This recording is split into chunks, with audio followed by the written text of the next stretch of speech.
Today, of course, you saw what happened in the markets. The Dow dropped more than 2,000 points today. Not a typo. Dow plunges 2,200 points. Yesterday and today are the first time ever that the Dow has dropped 1,500 points or more on 2 consecutive days. 1,600 points yesterday, 2,200 points today. The S&P 500 dropped 10% in 2 days. It dropped 6% today alone. Just for context, whether or not you watch the markets, whether or not you have any money in the markets or retirement account or whatever, just to get a sense of the scale here, I'll give you 2 metrics here to get a sense of the scale. The first one is the circuit breakers. You know about this? The markets have circuit breakers that kick in when things go off a cliff. That's a mixed metaphor, but I think you know what I mean. They call them trading curbs, and they're these shutoffs that kick in automatically and basically stop the market. They stop people from trading for 15 minutes when things have gone unbelievably wrong. And where those circuit breakers kick in, like the threshold of how bad it has to be before the circuit breakers kick in, is when the S&P drops 7% from the previous day's close. Today, the S&P dropped 6%. Had we got to 7, we would have hit the circuit breaker. They would have turned the lights out on the market to try to save us from ourselves. That's one way to understand the severity of what's happened here. And here's another. Look at this. This is the VIX index, VIX. Unlike the stock market graphs where you can tell things are bad when they go down, with the VIX, it's the volatility index. It goes up when things are terrible. It's like the economic crisis meter. And you can see there are just a few big peaks there over time. The first huge peak, that's 2008. That was the global financial disaster of 2008, the worst financial catastrophe since the Great Depression. That's the first big peak. The next big peak is March 2020. That's the equally huge global disaster, right? When the COVID pandemic overran the world, killed millions of people, and basically shut off economic activity like there had been a power outage. So those are the first 2 big peaks there. But now look, new peak. That's now. That's now. That one not caused by the biggest financial catastrophe since the Great Depression or a global pandemic that's killing millions of people. That one caused simply by Donald Trump being president. Again, with his great ideas. And the scale of what he's doing, the scale of the destruction that he has wrought, is a little bit hard to get your head around. I mean, like, you can see the headline writers scrambling to try to find the right words tonight. I mean, here's the Wall Street Journal front page right now. U.S. stocks plunge deeper, capping worst week since 2020, which again was the pandemic. Trump's tariffs set off 2-day sell-off as recessionary fears mount. More than $6 trillion erased from market. This has been the lead analysis piece on CNBC.com all day. Trump's tariffs are biggest policy mistake in 95 years. This is the lead editorial today at the Financial Times. America's astonishing act of self-harm.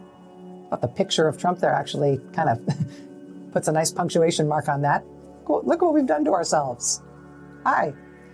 But this is the lead, quote, if it endures Donald Trump's decision on April 2nd, 2025, to enact sweeping tariffs on U.S. trade partners, will go down as one of the greatest acts of self-harm in American economic history. His actions will wreak untold damage on households, businesses, and financial markets across the world, upending a global economic order that America benefited from and helped to create.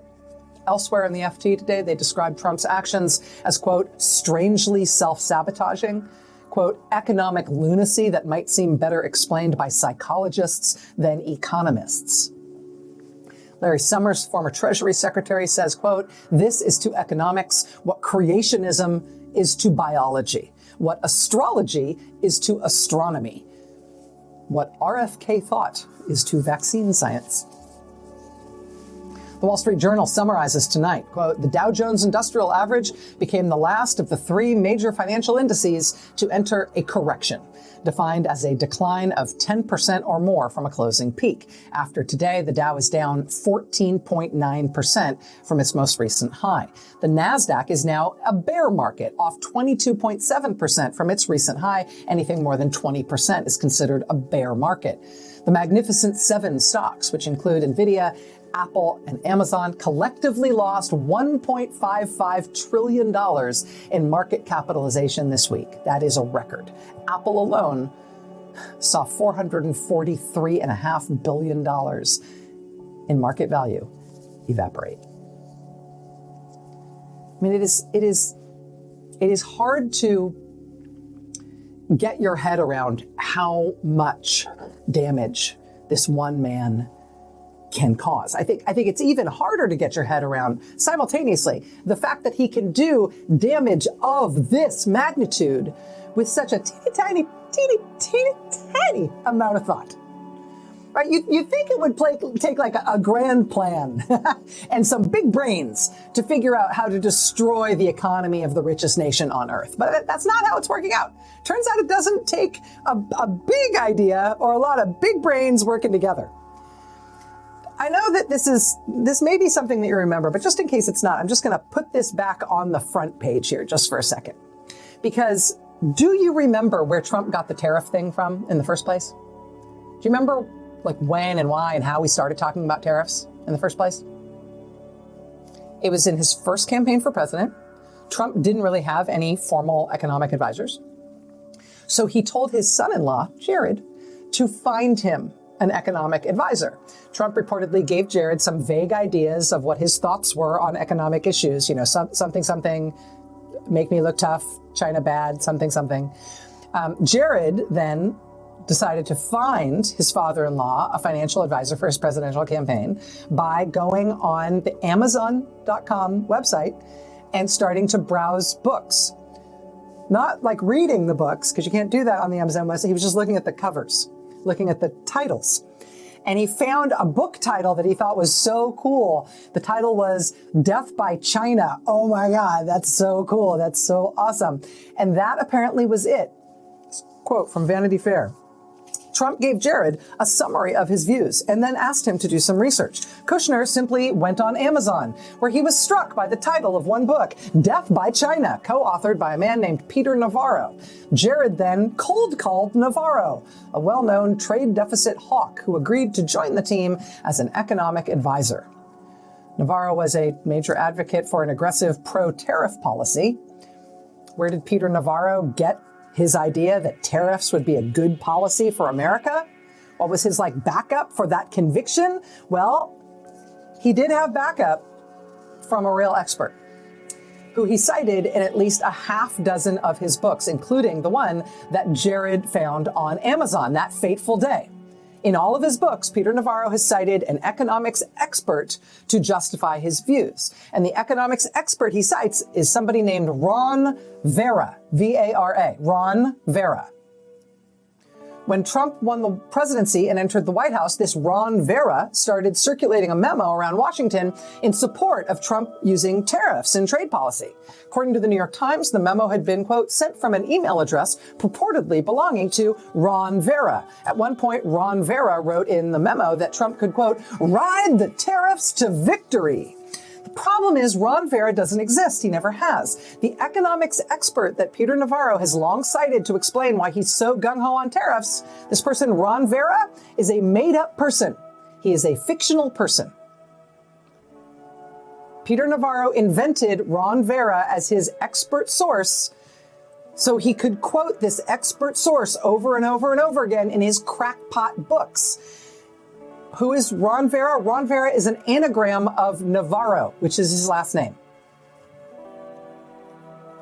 I mean, my name anagrams to Macho Waddler, but I don't see myself trying to talk you into doing what Macho Waddler wants, right?